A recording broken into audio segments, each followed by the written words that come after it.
This is India's #1 news network, and you're watching News 9. English news as it should be. Good morning, you all. News 9, I'm Karthik Malhotra. Well, big news coming in from the US. The US National Security Advisor Mike Waltz has taken full responsibility for the leaked Yemen strike plans on Signal. And here in India, well, India is expected to cut tariffs on imports for EV batteries as well as smartphones in a bid to thwart Trump's tariffs likely to be imposed from April 2nd. You are at 9.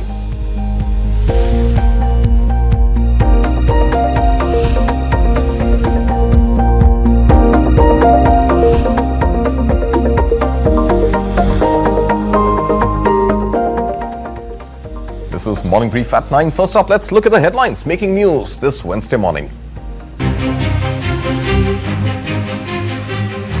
India scraps import duties on EV battery and mobile phone components as part of broader tariff cut to counter US tariffs, boost local manufacturing and increase exports.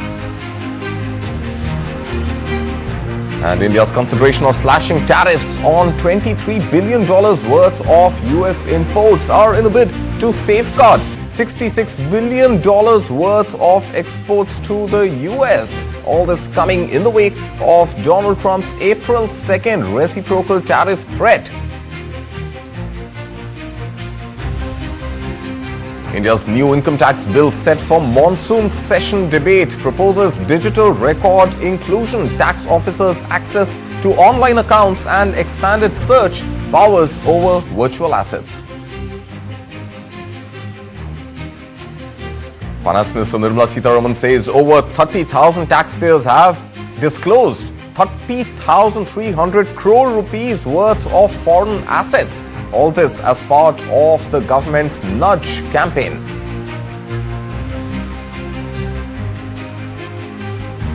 India's largest fertility clinic chain, INDIRA IVF, withdraws confidential IPO filing as India's pre-filing trend grows, while SEBI returns agri-warehousing IPO papers amid changing market conditions.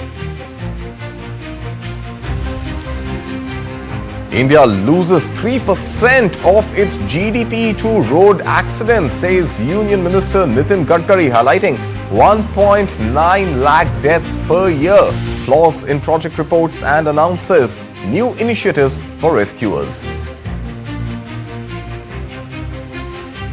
White House scrambles to contain fallout after National Security Advisor Mike Waltz admits responsibility for security breach that exposed US-Yemen strike plans in Signal group chat. Oil prices rise for a 5th straight day as US imposes tariff on buyers of Venezuelan crude, but gains are limited by OPEC Plus plans to increase output in the month of May. And Samsung co-CEO Han Zhong-hee dies of heart attack at the age of 63, leaving newly appointed Jun Yong-hwan in charge as firm faces AI challenges and US trade tensions.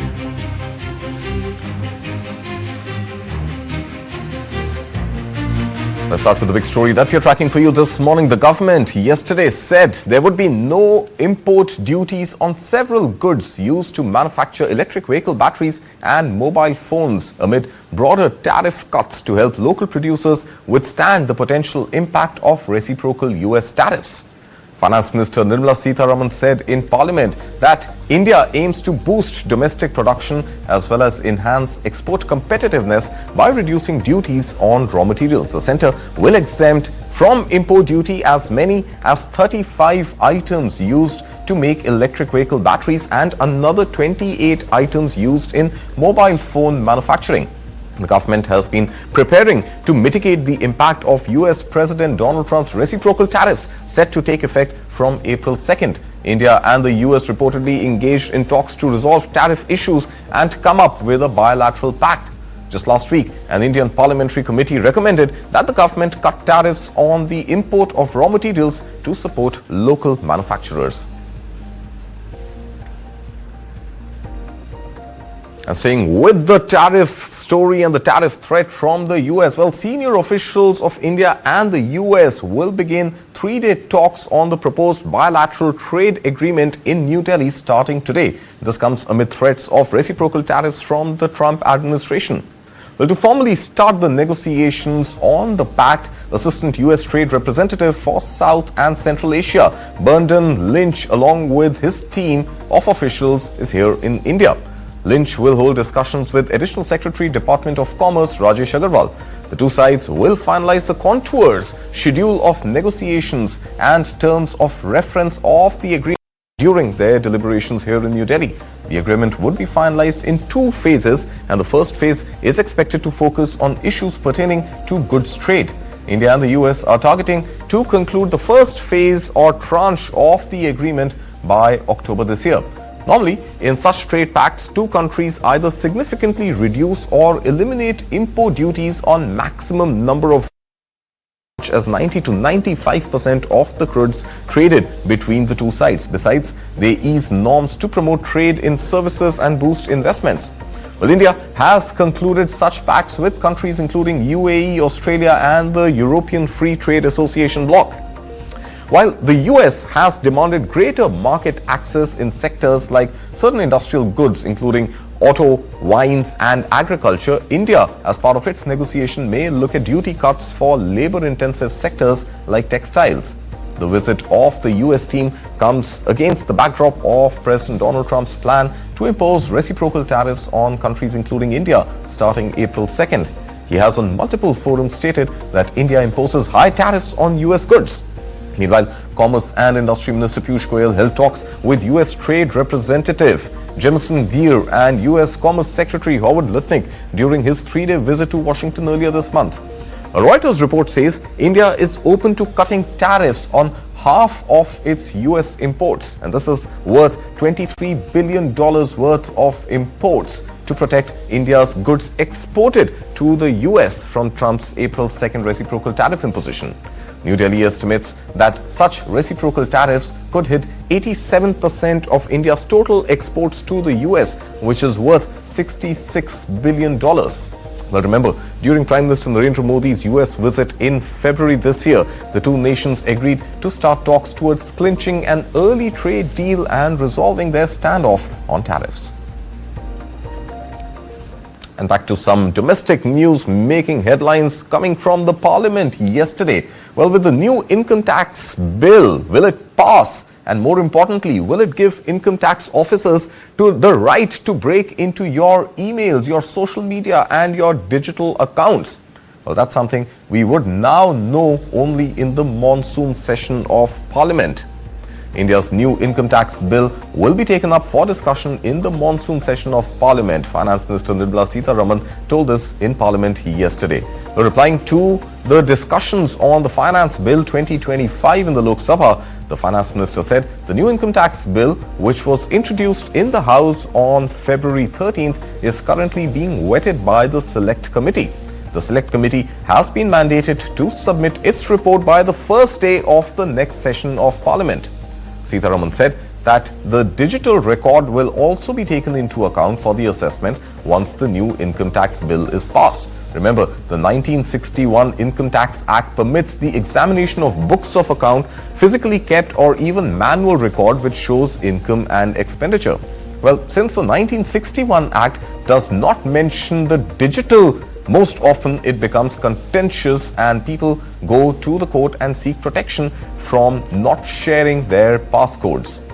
The new income tax bill gives tax officers powers to override the access code of computer systems and virtual digital space, including online trading and investment accounts, as well as cloud servers in search and seizure cases.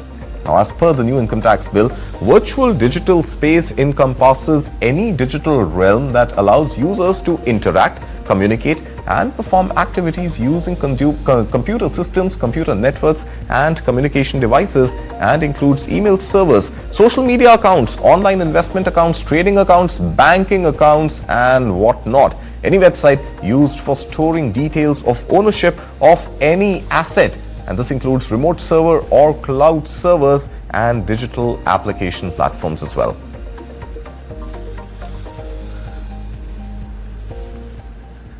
Well, sometimes if you wonder what is the cost of road accidents to the country, well, the answer is India is losing as much as 3% of its GDP due to road accidents, a staggering economic and human cost. This according to Union Minister NITIN Gadkari.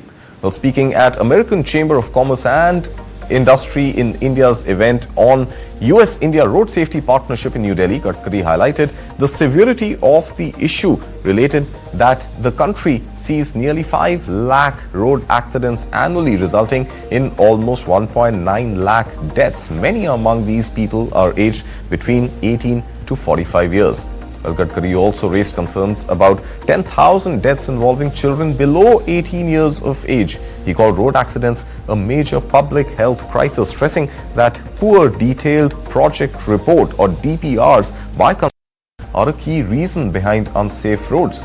He accused some DPR consultants on cost-cutting and negligence, leading to design flaws that increase accident risks. Moreover, to promote bystander assistance, Gadkari announced that the government will offer a 25,000 rupee cash reward to anyone who helps an accident victim. Additionally, the government will up to 1.5 lakh rupees in financial assistance or cover 7 years of medical expenses for injured individuals requiring long-term treatment. Listen in. In the Indian scenario, our most important problem is road accidents. Every year we have 4,80,000 accidents, and out of which 1,88,000 deaths. The deaths belongs to age group of 18 to 45. The 66% people, 1,15,000. We just need to understand the young, talented engineering graduates, medical students. Their number is also there is included in the list of dead people. Now that we have death of 10,000 children below 18 years. It is actually near to the school. There are many accidents have taken place. It is one of the major public health issue. And the most important thing is also, we are losing 3% of GDP because of road accident. Well, moving to some global stories now, the Trump administration is scrambling to contain a fallout from a major security blunder after National Security Advisor Mike Waltz admitted to a leak about planned US strikes on Yemen. Waltz told Fox News he created a signal group chat where sensitive but not classified details were shared accidentally, including with The Atlantic's editor-in-chief Jeffrey Goldberg.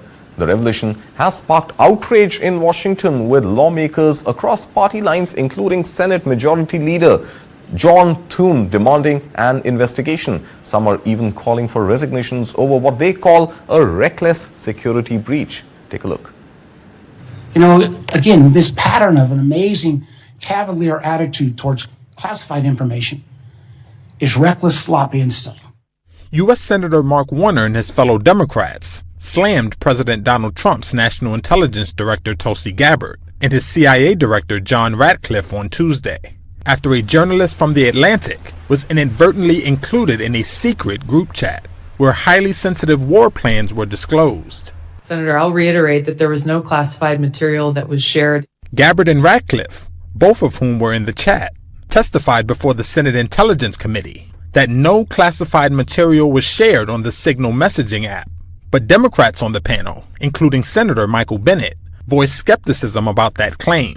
This sloppiness, this incompetence, this disrespect for our intelligence agencies and the personnel who work for them is entirely unacceptable. It's an embarrassment. Senator, you need to do better. You need to do better. The Atlantic editor-in-chief, Jeffrey Goldberg, reported on Monday that Defense Secretary Pete Hegseth posted operational details in the group chat about pending strikes against Iran-backed Houthis in Yemen. That triggered outrage and disbelief among national security experts and prompted Democrats and even some of Trump's fellow Republicans, including Senate Majority Leader John Thune, to call for an investigation. Democratic Senator Ron Wyden called on Hegseth and Trump's national security advisor Michael Waltz to resign. Obviously reckless, obviously dangerous, both the mishandling of classified information and the deliberate destruction of federal records are potential crimes that ought to be investigated immediately. And I want to make clear that I'm of the view that there ought to be resignation, starting with the National Security Advisor and the Secretary of Defense. Later, in a meeting at the White House, Trump defended Waltz, who had mistakenly added the journalist to the Signal discussion. He's a very good man, and he will continue to do a good job. Waltz, who was at the same meeting, said an investigation was underway into how Goldberg was invited to join the group chat. We are looking into and reviewing how the heck he got into this room. Trump also said there was no classified information disclosed in the group chat. It wasn't classified information. But he didn't elaborate further. Mr. President, who told you that information was not classified? Another question. Which of your national... A former U.S. official told Reuters that operational details for military actions are typically classified and known to only a few people at the Pentagon. Classified and sensitive information is also not supposed to be shared on commercial mobile phone apps. And moving on, oil prices climbed for the fifth straight day yesterday as markets reacted to the U.S. imposing new tariffs on countries that buy Venezuelan crude oil. However, gains in oil prices were kept in check as OPEC Plus confirmed plans to move forward hike in the month of May. According to analysts, the competing forces of supply concerns and production increases could keep markets volatile in coming weeks. Oil prices in Europe and the U.S. rose on Tuesday for a fifth straight day on expectations that global supply may tighten. This comes after the U.S. announced tariffs on countries that buy Venezuelan crude, though gains were limited as producers in the OPEC Plus group indicated they plan to go ahead with an output hike in May. On Monday, President Donald Trump announced a 25% tariff on countries importing oil and gas from Venezuela. Oil is Venezuela's main export, and China, which is already the subject of U.S. tariffs, is its largest buyer. The Trump administration also on Monday extended a deadline to May 27th for U.S. producer Chevron to wind down operations in Venezuela. Last week, the U.S. issued new sanctions intended to hit Iranian oil exports. Trump also said tariffs on imported cars are coming soon, even if he indicated that not all of his threatened levies would be imposed on April 2nd. He also said some countries may get breaks, a move Wall Street took as a sign of flexibility on a matter that has roiled markets for weeks. Samsung Electronics has announced the sudden death of its co-CEO Han Jong-hee, who died of a heart attack yesterday. The death leaves newly appointed chief Jun Yong-hwan solely at the helm of the tech giant as it pushes forward with efforts to revamp its struggling chip business and work through ongoing trade uncertainties. Remember, Han had played a key role in Samsung's consumer electronics division, and his passing comes at a crucial time for the country as it faces increasing competition in the semiconductor market. Take a look. Samsung Electronics said Tuesday that co-chief executive Han Jong-hee has died of a heart attack at the age of 63. He joined the South Korean giant nearly 40 years ago and built his career in the firm's television unit. One analyst said he was a key figure in making the firm a global player in TVs. Now his passing leaves newly appointed co-CEO Jun Young-hyun in charge. He was only appointed to the role last week at Samsung's annual shareholder meeting. In a stock market filing, the firm said Jun would be the sole chief for now. But the company has traditionally had co-CEOs, dividing oversight of its consumer products and chips divisions. Now Han's death comes at an awkward moment, with Samsung trying to navigate global trade tensions sparked by US tariffs. At last week's shareholder meeting, he told investors that 2025 would be a difficult year. Han said Samsung would respond flexibly to US tariffs using its sprawling global supply chain and manufacturing operations. Investors grilled him on the firm's failure to make the most of the AI boom, where it has lagged local rival SK Hynix in supplying high-end chips. Samsung shares fell around 1% in Tuesday trade following the news of Han's death. Well, time for a quick break right here on Morning Brief at night. But when we come back, we'll tell you why Tesla is continuing to lose market share in Europe, even as Xiaomi has raised more than $5 billion in share sale. Those stories and more on the other side. You're watching News 9.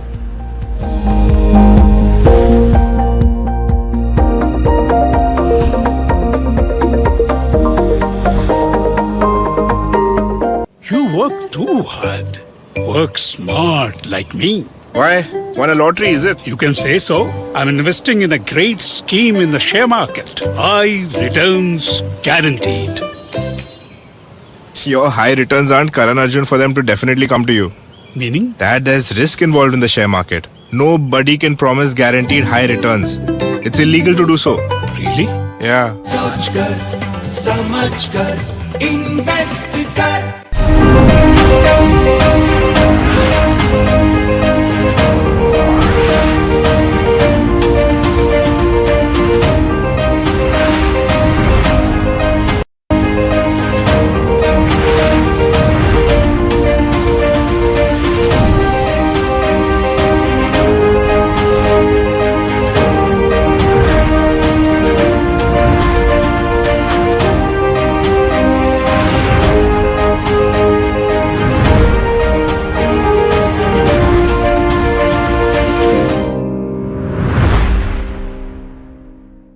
Brought to you by India's oral health partner Sensodyne, powered by Srinidhi University, kindle the light within.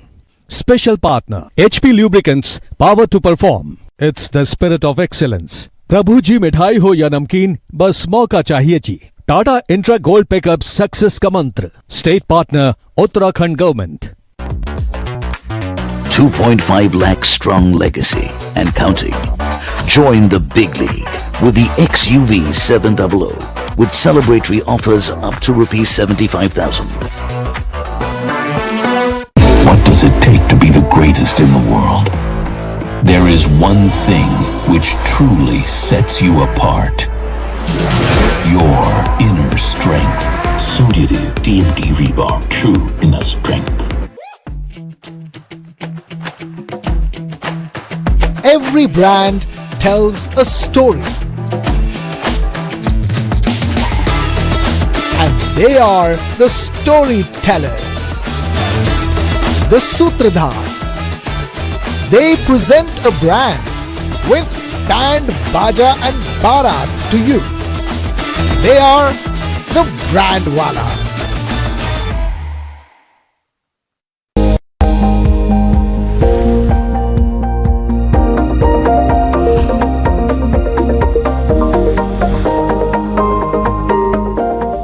Welcome back. You are watching Morning Brief at 9 right here on News 9. Let's look at the other stories that we're tracking for you this Wednesday morning.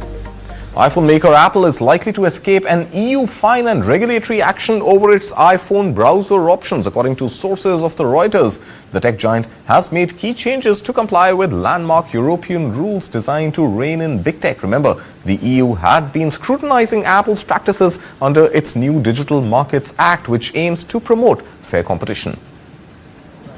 Apple could be about to fight off a possible fine and an EU order over browser options on iPhones. Sources said Tuesday the tech giant made changes to comply with EU rules aimed at reining in big tech. The European Commission launched an investigation in March last year under the Digital Markets Act, or DMA. The Commission was concerned with Apple's design of the web browser screen on its iPhones. They thought it may hinder users from switching to a rival browser or search engine. The sources said regulators are expected to close their investigation early next week. Any EU decision would come amid tensions with US President Donald Trump. He's threatened to impose tariffs against countries that levy fines against US companies. The EU competition enforcer declined to comment. The DMA sets out a list of rules for big tech and aims to make it easier for people to move between competing online services.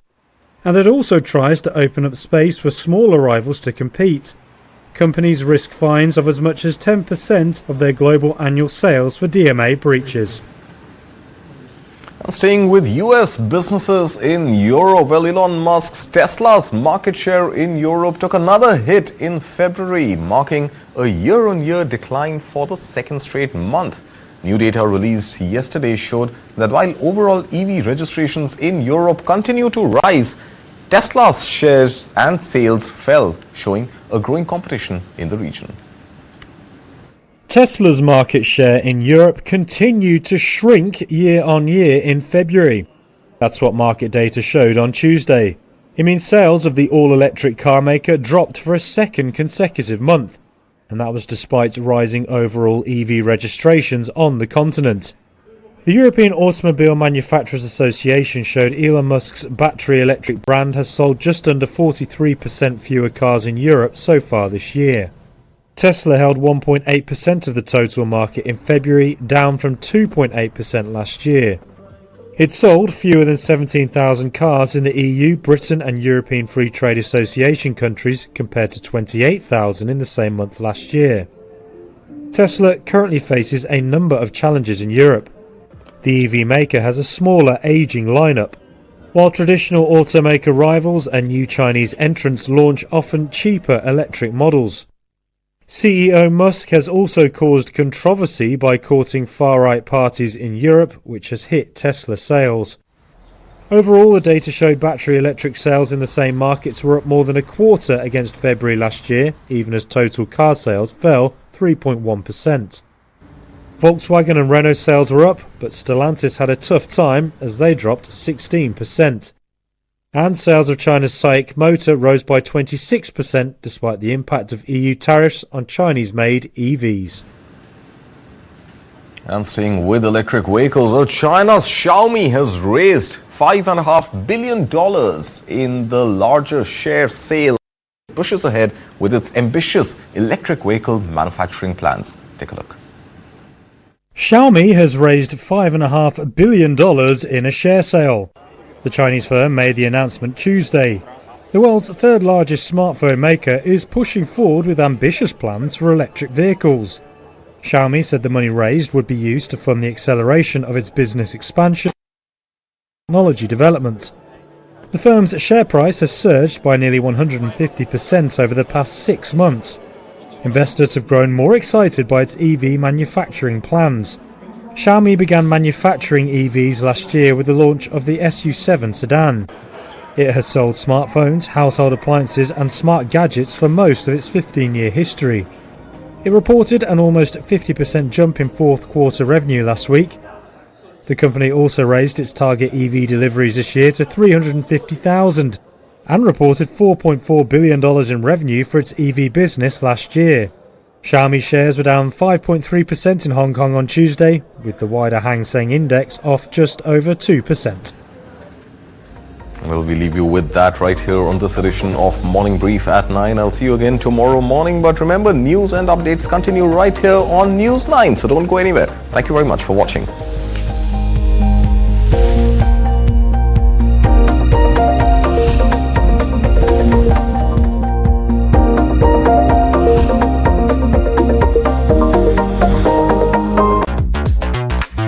$2.5 lakh strong legacy and counting. Join the big league with the XUV 700 with celebratory offers up to ₹75,000. Light, camera and action. Kick back, relax, grab your favorite snack because News 9 is here with your weekend dose of entertainment. It's time to take